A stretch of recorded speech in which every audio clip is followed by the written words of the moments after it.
नमस्कार, मी संदीप मुंडा, शेतकरी मित्र. मित्रांनो, आजचा जो हा एरिया, आज मी परभणी जिल्ह्यातील शेलू तालुक्यातील आपलं राधे धामणगाव या गावी आलो मित्रांनो. तर तुम्ही माझ्या समोर एक विहीर पाहू शकता. आमचे जे शेतकरी मित्र आहेत गोरे साहेब यांनी मला बोलवलं होतं. यांनी एक विहीर खोदली होती पाण्याच्या हिशोबानं. पण या सुदैवानं या विहिरीला पाणी लागलं नाही मित्रांनो, कारण की ही एक 50 फूट विहीर झाली, 50-60 फूट विहीर झाली. या विहिरीला पाणी नाही लागलं. परत त्यांना एक बोर घ्यायचा होता मित्रांनो. यांनी एक बोर घेतला बिन होता ऑलरेडी. विहिरीच्या बाजूला एक बोर घेतला होता, दाखव त्यांना. एक बोर घेतला होता, त्या बोरला बिन पाणी नाही लागलं. परत मी आलो मित्रांनो, यांचं सगळं क्षेत्र चेक केलं, कारण की यांचा निंबुनी होता.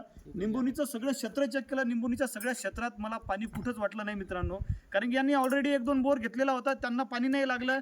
मी बोलवलं, मला बिन पाणी कुठंच वाटलं नाही. मी त्यांना डायरेक्ट सांगितलं की सुभाष भाऊ, आपल्याला बोरवेल घ्यायचा नाही आहे. त्यांचं म्हणणं होतं की सर, आम्हाला विहीर खाली घालायची का नाही घालायची हे मला सांगा.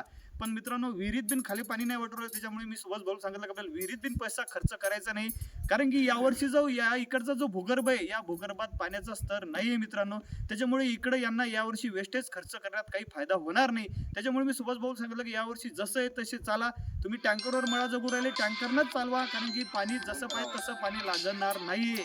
त्याच्यामुळे यांना सांगितलं की आपल्याला बोरवेल घ्यायचं नाही, कोणती विहीर बिन खोदायची नाहीये, कारण की पाणी जसं पाहिजे तसं भूगर्भात पाणी नाहीये. त्याच्यामुळे इथं विहीर खोदण्यात फायदा होणार नाही किंवा बोरवेल घेण्यात फायदा होणार नाही. आपले पैसे वेस्टेज जातील. त्याच्यामुळे मी सांगितलं स्टॉप करा, आपल्याला इथं विहीर किंवा बोर घ्यायचा नाही, ही विहीर खाली घालायची नाही. धन्यवाद.